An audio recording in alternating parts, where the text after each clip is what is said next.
Cash crisis. Talking about Venezuela once again. Systemic important banks. They removed the 1,000 they call monetary awareness.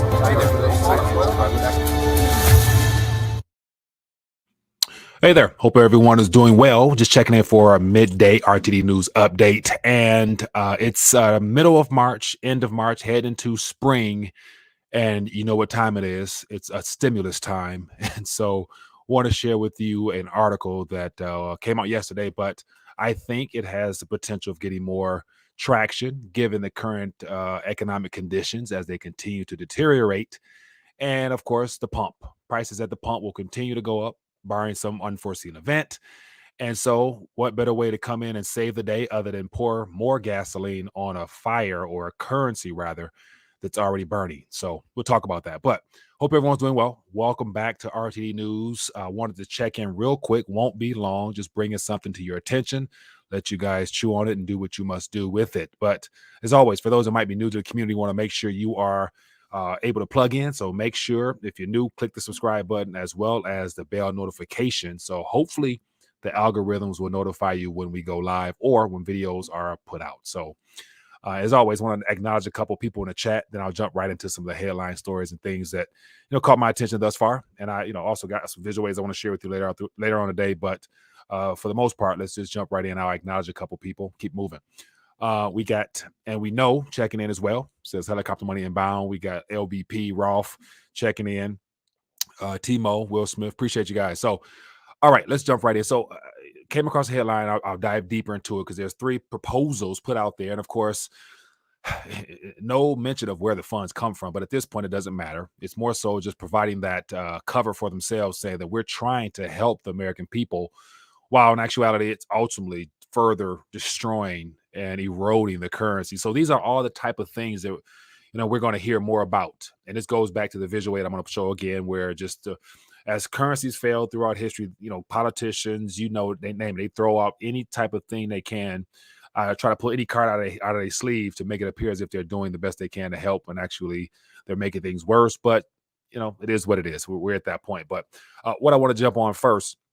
So I was actually just out of curiosity. It's been a while since I've, been caught up with the total amount of suggestions, i.e. via fiscal policy responses to the current economic conditions that have been put out there. But I was just thumbing through a little history timeline over the last 2 years, and I would just briefly just skim through this real quick, because the U.S. fiscal response since March and April of 2020, as you guys can see here, there's been a total of, I didn't quite know. I thought it was just 3 or 4, but up until this point, if I just scroll down, we had stimulus and relief package 1. Then keep it on moving down. We got the CARES Act, which was 3. We got 3.5, which came about in April of 2020. Nicknamed phase 3.5. Then we had supplementary measures. We had lost wages things that came out, PPP, lost wages assistance, and student loan forgiveness, housing for moratoriums. We got under the Biden regime, we had the eviction moratorium suspended. Then we had, stimulus package 4. Then we have, scroll on down, we got stimulus package and relief packages 5, the American Rescue Plan. And it goes on and on and on up into what we have now. So I thought this was just basically lay the foundation as to how the only solution, I guess, is to just continue to bring currency out of existence and try to paper over a problem. And the problem is the paper itself. But anyway, here's a little headline. And I had some things highlighted, but obviously they're gone. But it says stimulus checks for gas. Some lawmakers are pushing for, rather. Sorry. So just to thumb through this real quick, things I thought was worth bringing to your attention. It says Americans have already faced searing inflation with gas prices surging to all-time highs earlier this month. So some lawmakers want federal government to offer stimulus payments or rebate checks to help reduce the pain at the pump. So basically, families with 2 children could get as much as $300 per month as long as the nation's average gas prices exceed $4 a gas. And this is by 3 basically extremely liberal left Democrats. It says American consumers could see increases cost of $2,000 this year due to recent surge in gas prices on top of the $1,000 or so at the grocery store. And their concern is that this type of activity here was further slow down the economy, basically forcing people to save more or try to curtail their spending, slowing things down even faster, which is ultimately what will happen. And so it says here, the gas stimulus will provide middle-class Americans or working class and those that don't work or refuse to work Americans with monthly payments. So here we're going to see more and more news about monthly payments in the days ahead, just because this is all leading us towards that major catastrophe that's going to occur. And the response to that will be unanimously across the board. We need to stimulate everybody. We need to provide that $2,000 per month, barring those stipulations referring to people needing to have to participate in certain things, using Ukraine as a good example. You guys, if you haven't checked that video out. But anyway, keep moving right along. It says currently millions of Americans would qualify for the payments based upon current gas prices, which average $4.24. So these proposals are subject to gas prices remaining above $4. Keep that in mind. Okay, here we got $300 a month for families, called the Gas Rebate Act bill proposed by Thomas Larson and Underwood, whatever. It says that the refund would kick in for the rest of this year as long as national gas prices top $4. Keep it on moving. There's some qualifications here similar to the tax rebate, where that threshold of $75,000 for a single taxpayer and $150,000 for joint taxpayers. So if you fall within that threshold, you qualify. Anything above that or beyond that, you make too much, you get less. So we know how that goes. Keep it moving. And so here's another proposal. The second proposal from Representative Ro Khanna from the Democrat from California. It's called the Big Oil Windfall Profits Tax. And it would charge a per barrel tax equal to about 50% of the difference between the current price of a barrel of oil at this moment and comparison to its pre-pandemic average going back a couple years. So basically, it'll take the difference on the average of the barrel and tax the oil companies. And we know whenever a tax is passed along, it's just transferred to the consumer. So yeah, I'm sure they're aware of that, but it doesn't matter. So that's the second one, the Big Oil Windfall Profit Tax.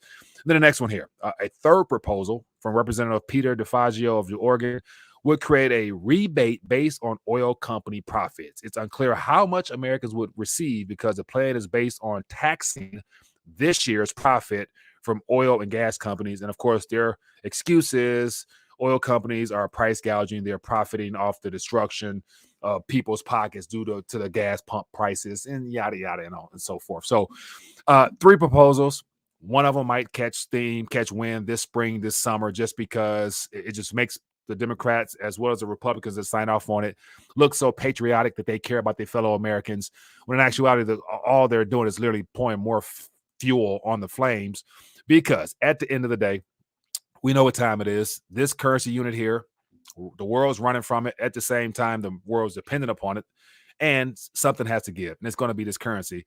And this all plays into what is happening right now. And this is all geared towards, as I look for my little visual aids here, this is all geared towards the further deterioration and the changing of the monetary order. These are the little things that we can expect that fit within the fine lines between the transitions of proposals put out there, policies put out there that at the time appear to make sense to those that are unaware of the bigger scheme of things, i.e. the current transitions that are underway. But yet, when you look back in the history books, they all add up, and they probably paint a much easier way of people realizing, like, damn, like, you can't just continue to print out of nowhere and then not show up somewhere in the form of a price for a real world item that I need. So, but I just wanted to take a minute. Stimulus, it's been a while since I've heard that word. And so it's thrown out there this week. And you better believe there's going to be some people that want to push this further. And like always, whenever something is thrown out there, it doesn't take much for the media to use this as a way of saying that, my constituents across the aisle, they don't care about the American people. We have people hurting right now, heading into this summer. Traveling will be slow. We want to try to get back to normal. Mind you, they're trying to paint that narrative for this upcoming midterm elections, which, given the current trajectory we're on now, I'm still holding out there on that far left, that far left field, saying that there might be an event that occurs before November-ish, which means we may not actually have a full midterm process to determine who will be the representatives of the people. So anyway, just want to check in real quick, share my 2 cents on some things. Definitely leave your thoughts in the comments if you're watching the replay. Any thoughts or comments you guys want to bring to the table, do it at 4 p.m. for the People's Talk Show. And between now and then, if you don't mind, share this video, as well as invite a friend to join us at 4 p.m. That'll definitely be a way to help more people plug in and get in tune to what's going on. And for those that have not already, definitely click the links down below for all the resources you need for this subject matter. And of course, join the Discord and the Telegram so you can share stuff, and connect with the community off air when we're not live. But anyway, be blessed, be safe, and I will see you guys later. Peace.